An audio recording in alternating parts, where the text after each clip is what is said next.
Hello and welcome to the next class. I'm Rob Bertzel, your host, and joined as always by my co-host Tom Burnford. Tom, how are you this week? I'm doing well, thank you, Rob. Doing well as first week of school for us here, so excited to have everybody back in school and school's up and running. It's about time. We started about 3 weeks Absolutely. ago. Yeah, yep. I'm in the Northeast, so we take our time getting back to school.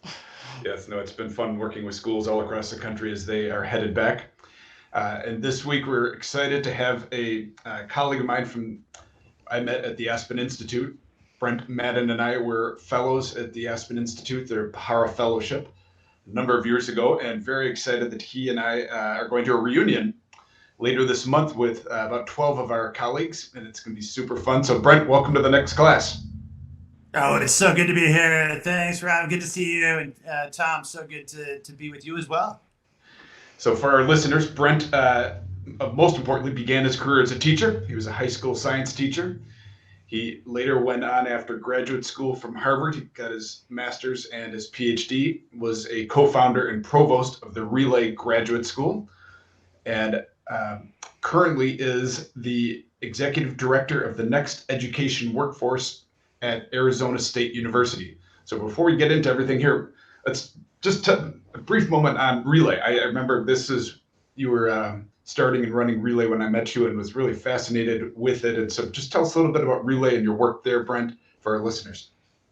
Yeah, I mean, so relays. It was a dream job, honestly. Right? I went to grad school with the hopes of ultimately finding myself in a college of education somewhere, and then working within that college of education to try to create a program that I myself really would have wanted to go through. Right, one that was really tightly designed and developed with the community and with K-12 schools. And it turns out, right, that in the middle of getting my doctorate, I got a phone call. It was like, we have an opportunity to start a brand new teacher training program, which ultimately became a brand new college of education, the first one in New York State in about 80 years Wow. after Bank Street, uh, and to build the thing from scratch, right? Like, what an incredible opportunity to, like, Yeah. if anything was terrible, it was like my own fault, right? And so I did that. I did that with Mamie Hofstetter, who is now the current president, and then the former president Norman Atkins, who was a founder of Uncommon Schools and Robin Hood and lots of other. He's a serial entrepreneur, and so Relay was a program really forged out of deep partnerships with K-12 schools, marrying theory and practice together, leveraging faculty, both that were full time at Relay, but also faculty that were coming from our K-12 schools that just had a tremendous amount of, like, yep, I taught yesterday, and let me tell you what it's like. So, bringing a level of authenticity to the development of rookie teachers, total dream job. Yeah, I remember spending a lot of time talking with you about it and was really intrigued with it, having spent a little time teaching at DePaul University's College of Education. I was amazed and excited about what you guys are doing there, starting new. Um, but the reason we invited you here, we talk often about innovation and sharing new ideas that we Right. think our listeners will find interesting. And I was reading a paper that you had written describing some of your work at the Next Education Workforce. So to set the context for our listeners, what problem are you solving for in this initiative? So I'll make the connection to the work that I was doing at Relay, right? So Mm-hmm. I felt like Relay, like, we had tightened the screws on teacher preparation. Like, I felt like if people were leaving the profession, it wasn't because, like, we hadn't done a bang up job of preparing them, but still people were peeling out, right? They were in the Yeah. profession for 1, 2, 3 years, and then they were leaving, and I couldn't shake that feeling. And I had a couple of kids of my own. They're now 8 and 10, Alice and Scott, and I think about them. They motivate so much of the work that I'm doing day in and day out, right? Like, creating learning environments that are worthy of them and their peers. Right. Um, we, yeah, I couldn't shake, like, What if we've actually, basically as a society, thinking mostly about American public schools, private schools, all schools, really, they look remarkably similar. Mhm. Usually one teacher in a box with a certain number of kids, either all day or until some bell rings and kids move. That's the default normative model of staffing schools. And I'm not convinced that it's good for teachers. I'm not convinced that it's good for kids. And so, what if we actually challenged this long standing grammar of schooling, the way that we normatively staff schools? And instead of saying one person in a box with a group of kids, what if we started to bring a team of educators around a shared common roster of kids? So, And that's what we're up to. but Brent, it's I mean, Rob and I have been super busy because there's a teacher shortage, right? But It turns out, right? yeah, it turns out. Maybe. But you asked this question: what if it's not so much a teacher shortage, but a shortage of people who want to be teachers? What? Spot on. Well, what does that mean? What are you talking about? I don't quite. In one sense, I don't get that. What do you mean? So, do either of you know someone that used to be a teacher who isn't? Right? I mean, it's like we all do, right? Like it's myself. Like it's probably all of us. Like, right? I think about the number of stay-at-home parents, right, that are raising young kids that are never going to sign up for 180 days a year at what is it, 8? No, let's be honest, like 20, hours a day. It's just like, it's a job. I mean, if the pandemic taught us anything, right, it's that people don't want to be alone and that people want to have more flexibility. If you Yeah. think about the way that the teaching job is largely organized, it is an incredibly, oddly, ironically, isolating profession, Yeah. right? Yeah. And second, like, I don't know about y'all, but like, I didn't even need to keep a calendar when I was a teacher because I knew, right? It was like 7:30, turn up to school, like 3 o'clock, then go home, go to the coffee shop, read some stuff, right? There was like no variability. It was Yeah. like literally, you want to have a doctor's appointment? A good time to schedule that's like summer. Like that's Yeah. super weird. That's No, super Brent, weird. But we built that. Yeah. I mean, having spent 7 years in exactly what you described, that's why I left, and I felt like I failed because I just couldn't see myself doing that for 40 years, every day the same thing, and Yes. Well, the first day on the job, the first day on the job looks remarkably similar to say like the 3,000th day on the job. exactly. That's super weird. That's super weird. Yeah, Yeah. and you've known me a long time. I like change. Like my wife says I've got professional attention deficit because I like change, and 7 years. I taught 2 different schools. I taught different subjects, but I think what you're onto, Brent, is absolutely fascinating. So, can you go a little deeper into what you guys are reimagining here beyond just what you've shared so far? And I could give you. I'm from the Southwest here, so I could give you a mild, medium, and spicy version of this. We like spicy in this show. Yeah, it's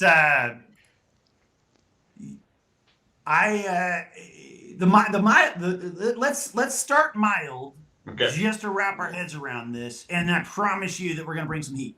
Okay. So if we start mild, but imagine this, right? And it looks different depending on if it's elementary or if it's secondary. That would be again weird if it didn't. I would right out of the gate say that there is no one model, right? Like this is not a solution in a box, right? And you just hit play and you go in. I think that's part of the problem, right? Is that we have over scripted and we have in some ways deprofessionalized the profession, right? Curious people they like to gnaw on an interesting problem or challenge. They want to be respected as professionals and adults, and so we go to a school. We go to a set of educators, building level principal or leader. We say something like, all right, so who do you have, as part of your human capital? Here's the mild version. The mild version goes something like, okay, we've got 4 third-grade teachers. Cool, Yeah. got it. The way that most schools are organized, you've got 4 boxes. Those are called classrooms. We put 25 kids in each one of those 4 boxes. Maybe that's done strategically. Maybe that's done randomly, right? But if you happen to be, my own child, right? Like he's like a super smart kid. He's like very motivated by math, and he kind of gets flummoxed by ELA, and it's very helpful when he's got a teacher's got his back. He connects this year. He actually has a team of teachers teaching him. He connects really well with one of them, Yeah. and the others are fine. But that one teacher has got his back, Yeah. and so now because they're sharing a common roster of students, they actually there's so many degrees of freedom that are now available to that team of teachers.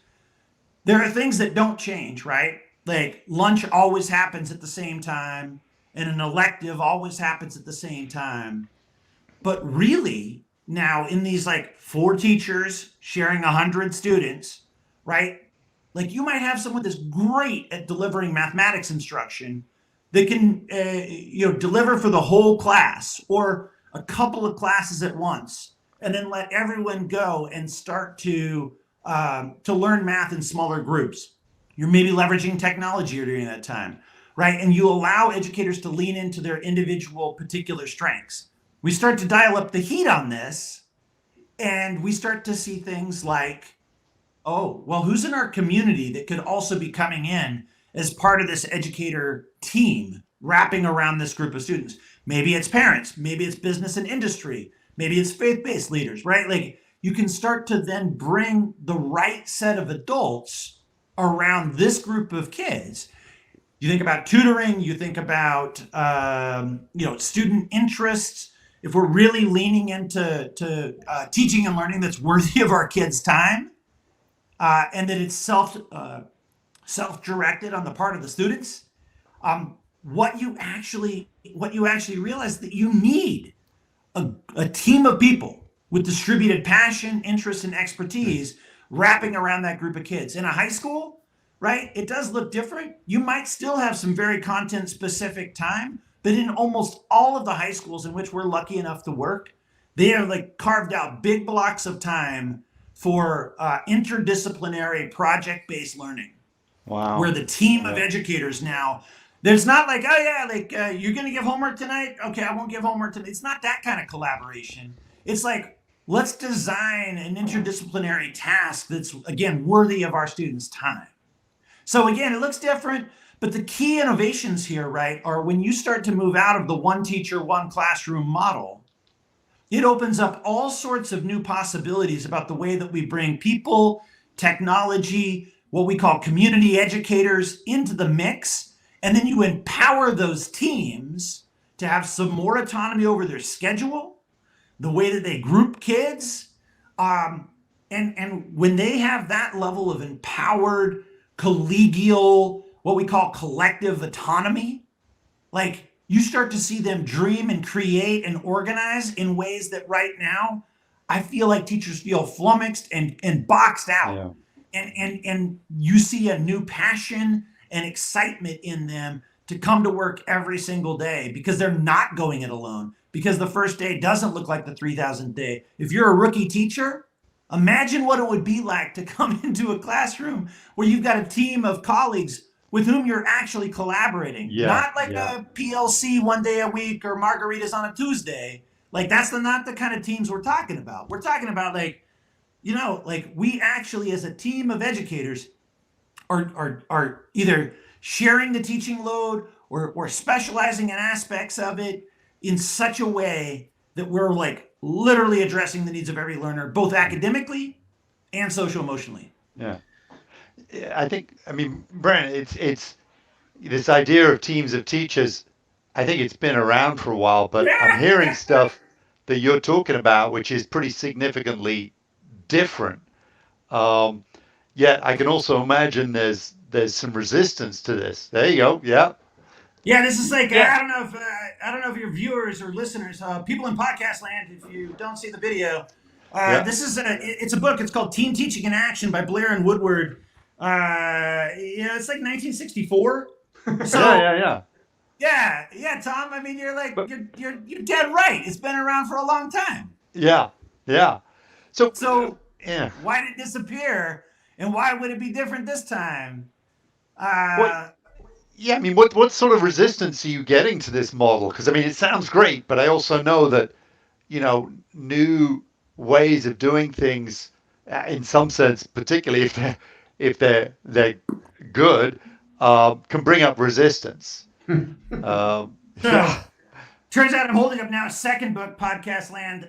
It's called The Fusion of Innovation by Everett Rogers. And if you've ever seen the Rogers innovation curve, right, it's like basically 50% of your population, like eventually, like it's like they're pretty early, like they're somewhere between like the people that are I'll get the iPhone before it's released, right? Like just Right. I'll pay as much money as like whatever, right? And there's like another group that's like they're at the Apple store on release day, and then there's another group that's like, oh yeah, my friends are I'm hip to this stuff, right? I'm in. And then you start to hit about 50% of the distribution curve on pretty much any innovation. Yeah. Yeah.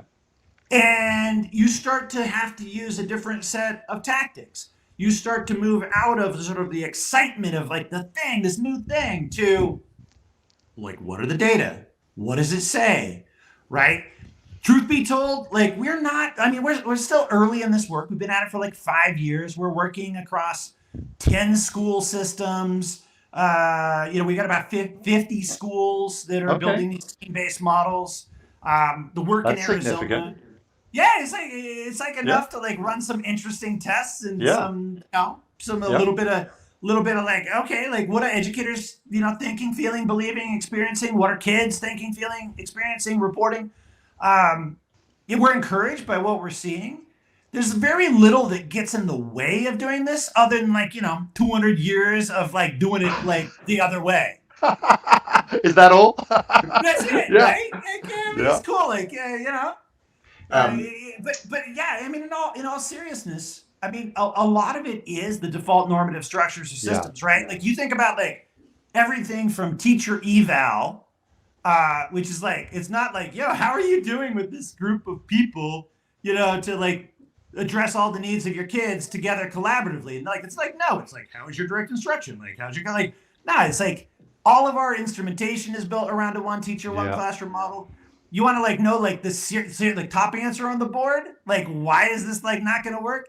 It's like the student information systems, right? It's just like that want to assign kids to a particular educator at a particular time, right? Yeah. Or there's weird things like, oh, what's your student to teacher ratio? Well, sometimes it's like 1 to 100, and sometimes it's like 1 to 3. And it actually like changes dynamically depending on how many community educators are in the room, or are we bringing all the professional educators together, right? It's like these are the things that cause like bean counting systems to just like start to throw sparks. Yeah.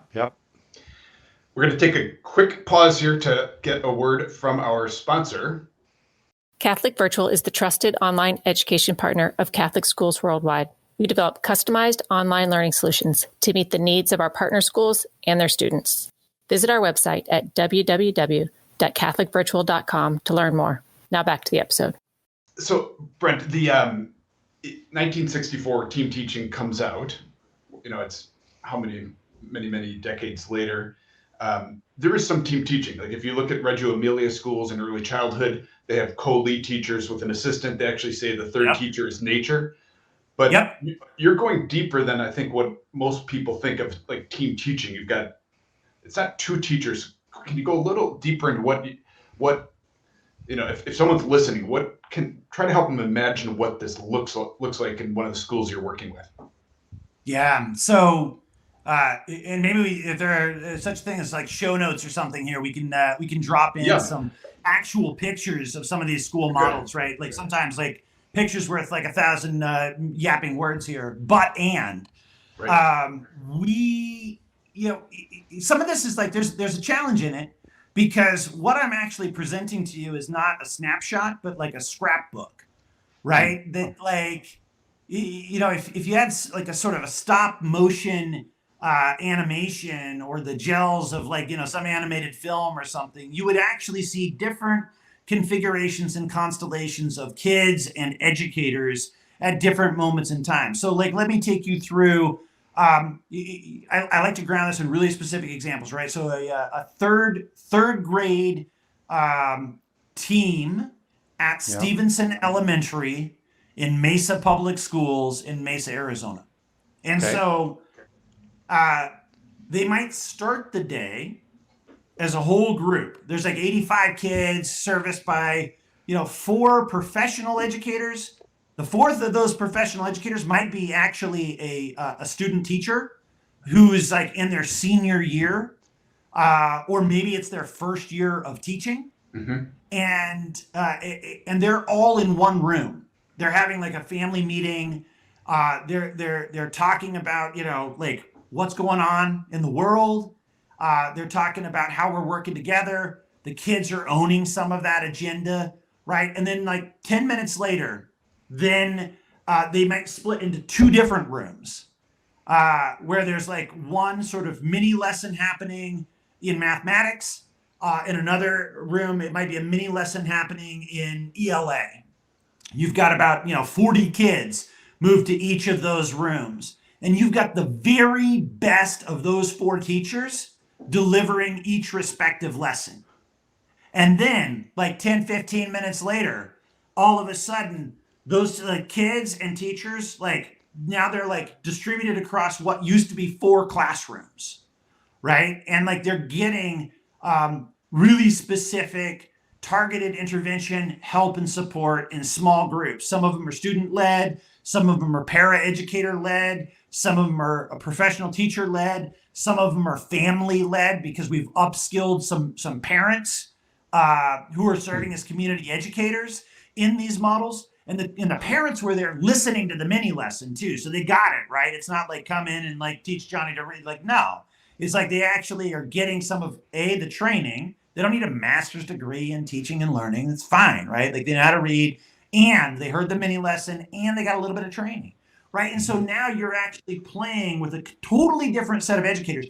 And then like you talk about Reggio and you talk about nature being like the third teacher. We have a question about the role of technology as well, right? And so you might also have some station going on where kids are learning some of this online, right? But it's like, it's not to replace the teachers. It's actually, we think about these things like high tech, high touch, right? Like how is it actually leveraging our educators to lean into their true strength and ability? Interesting. And if having spent a lot of time working with school leaders, I could imagine them thinking right now, this all sounds great, but I don't think I could afford this. What are the financial implications? Does this model, and I know it's not a cookie cutter, it's not one size fits all, but what have you seen in general with the 40 schools you're working with? Yeah. You could juice this model as much as you want in the same way that you could juice like regular teaching and learning, right, in any classroom. But the work that we've done with schools has basically been cost neutral. And in some cases, cost positive. And let me give you a couple of examples. So we actually worked on this problem with ERS, Educational Resource Strategies. And we've got a white paper, a set of resources. We can put that in the show notes too. Mm-hmm. Where it's these models should be financially net neutral for a school because you can't burden already stretched thin systems, right? Yeah, it'd be great if we had more money. That'd be awesome. We could do even more. But here are a couple of things that start to happen, right? Like, let's go back to Stevenson Elementary. 4 third grade classrooms, right? All 4 of those third grade classrooms used to have a set of 25 student desks.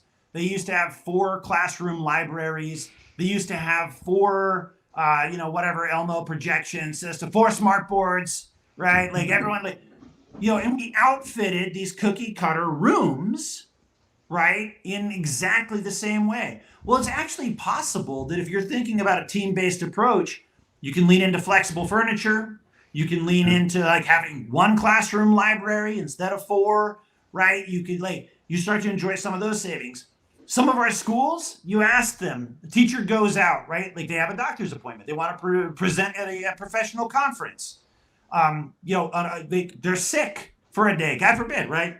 And what happens, right, is that the school will sometimes go to the team and they say, hey, team, there's the 3 of you that are left here today.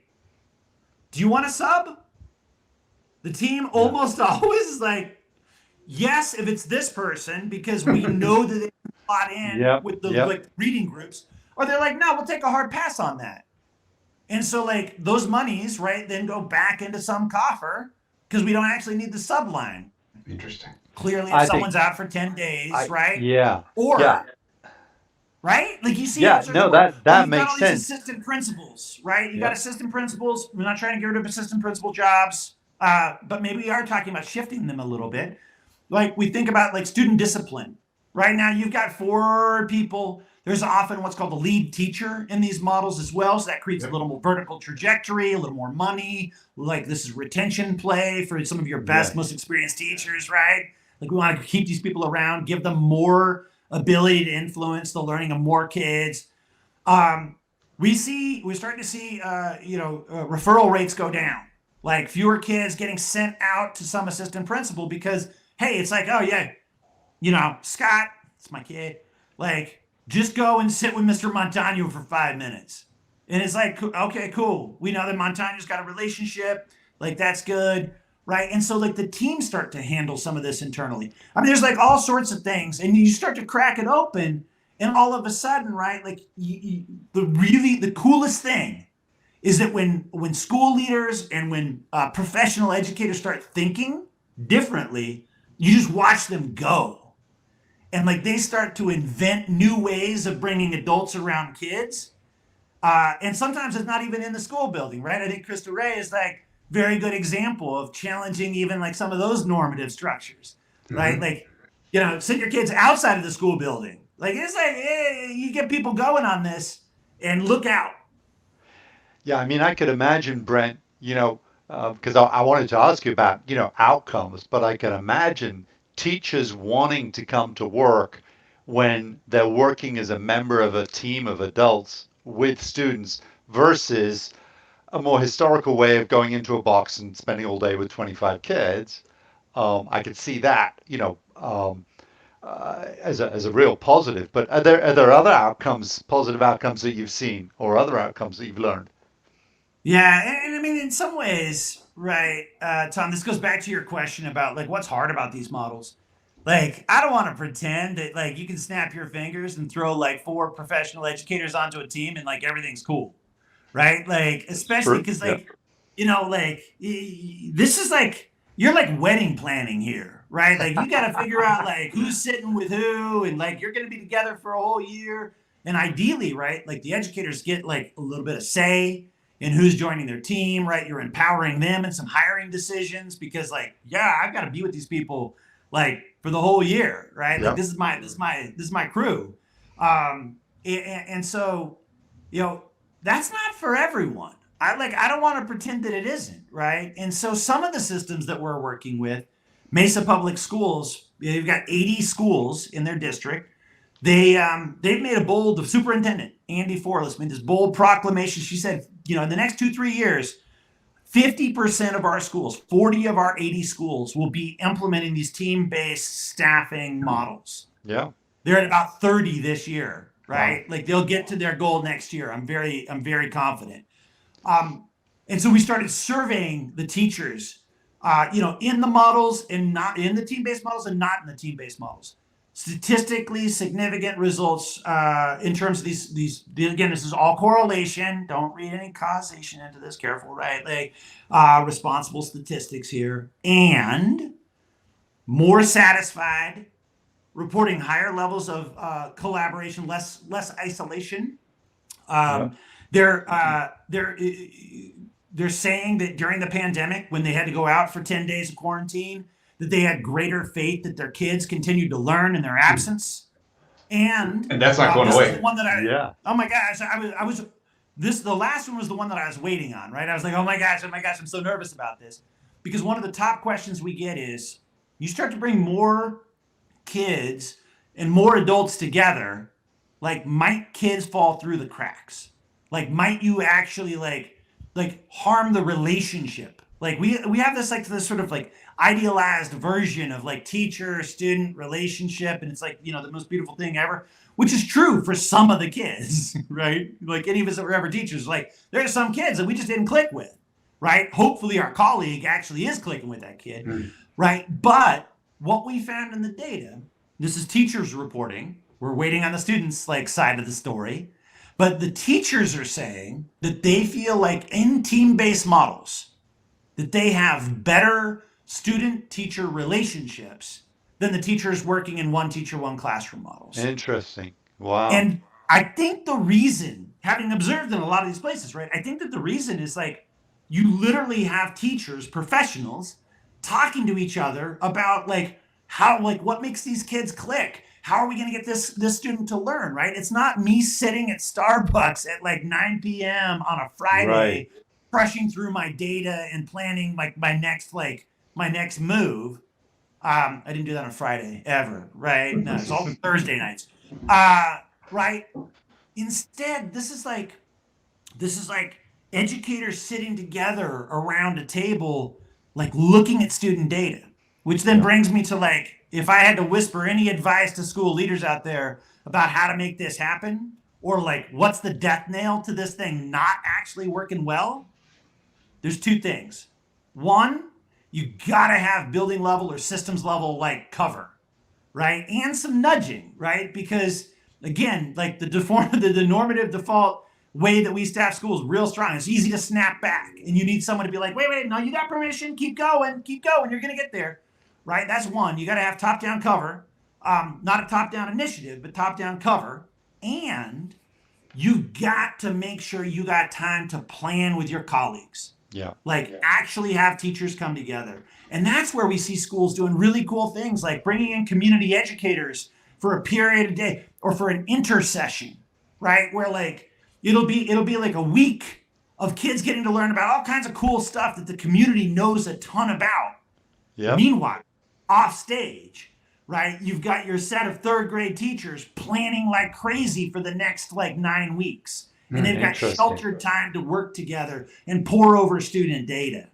The kid level outcomes, I can't tell you anything about that yet. We're still waiting on the results. When they come in, I'm going to be shouting from the rooftops. I hope that they're positive. We've had a lot of curveballs with COVID, as I'm sure like literally everyone listening has. So, well, Brent, I mean, and Tom, what this I'm reflecting on is, Brent, we had another guest, was Rick Hess, and he's talking a lot about stuff that you've probably read a lot of his reading. He had his recent article, Education After the Pandemic, just saying how the teaching job is not sustainable. And he Rick said he just comes up with the ideas. It's people like you that then come up with the solutions. And this really seems to be a solution for the problem that he was talking about, that we're asking teachers to do too much. Right. They're writing curriculum, they're writing assessments, they're grading, they're teaching, they're supervising, they're proctoring the lunch. I mean, they're doing like 10 jobs. Everything. Yeah. Whereas what I'm hearing from you and what I've read of your project, you're solving for that. Yeah, it's you build teams of educators with distributed expertise. Exactly. And you allow them to lean into their strengths and passions. As opposed to all the administrative and the non-core things. You've got community people helping out. I mean, when you just said that about the community we talk about task shifting, right? We borrow that term from medicine, right? Like, let's analyze the job of being an educator and ask the question, right? Like, do we have the right person doing each of these right jobs? Right? And it turns out that the job of teaching is very complex and has to be unpacked. But when you start to do that, you do enjoy, right? And even like, sometimes these models aren't more work, but the work that you're doing, or aren't less work, but the work that you're doing is like, oh my gosh, like, this is my strength, like, this is my like passion. Right. And it turns out, right, like, as humans, when we get into the thing that we really like, not the thing that we have to do, that we do it a lot better, and that we like showing up for work a lot more. I think that there are ways, right? Like we talk about 4-day school weeks, things like this, right? Like there's all this stuff in the news now. I actually think that if we continue to tether ourselves to the one teacher, one classroom model, we are never going to take the next step in innovating and delivering on the promise for kids in terms of their academics and social emotional growth. So you mentioned some of the schools you're working with. Have you worked with any Catholic schools or dioceses across the country? Not yet, but I'm ready. Okay. Like seriously. That's great. So like we are building. I don't know when this podcast drops, but we are actively building an inaugural cohort of schools across the country, school systems across the country, who are interested in exploring what these models look like. This drops in September. Like if you're late to the party, we'll still take you. We'll catch you up, right? And like so, fall of 2022. It's all about learning, exploring, double clicking. Like you heard some today, but like this is like, it's like monthly sessions plus office hours, right? Your job is to like figure out, does this make sense in my context? Yeah. Right? Can I juice this? Then the spring, it's like start small. You don't need to flip your whole school, your whole system at once. That's a terrible idea, right? Figure out where like a pilot or two of a team-based model might really, really succeed. Set yourself up for success. Enjoy, stack the deck, right? You know the school that you would start this in. You know the team within the school, right? Like we'd all know who those people are. You start there. Take the spring semester, ready that team, and launch in 23. And if someone listening were interested in learning more, where would you direct them to go, Brent? So I don't know, show notes. Do we have show notes? But you can always go to if you just Google Next Education Workforce ASU, you're going to end up where you need to go. And we're doing this in partnership with AASA, the Superintendent's Association. Mm-hmm. But again, let me boldly state, like we love all schools, right? Like I mean, charter, traditional district, private, like whatever, right? Like we want great teaching and learning for kids, and we want sustainable jobs for educators. And we think that like we are literally stronger together. And part of the reason that we're building this national cohort is because we fundamentally believe that like ASU doesn't have all the answers. Oh my gosh, like what we need to do is bring people together in community and let them have these conversations structured, right? It's not like just loping out in the, but it's like there is a school out there who has already figured out a lot of what we're talking about, or that their next level of work, right, is something that another school has figured out. So how can we start to bring people together? Not about, it's like, we're sort of curriculum agnostic, like really what we're talking about is the way that we deploy adults around kids. It's about workforce design. Fascinating. Yeah. Well, Brent, it's been great having you on the next class. I think you actually might have more energy and enthusiasm than Father Foley, which is saying a lot for our listeners who listen to Father Foley. But we do have one final question that we ask all of our guests, and that is, who is your favorite teacher and why?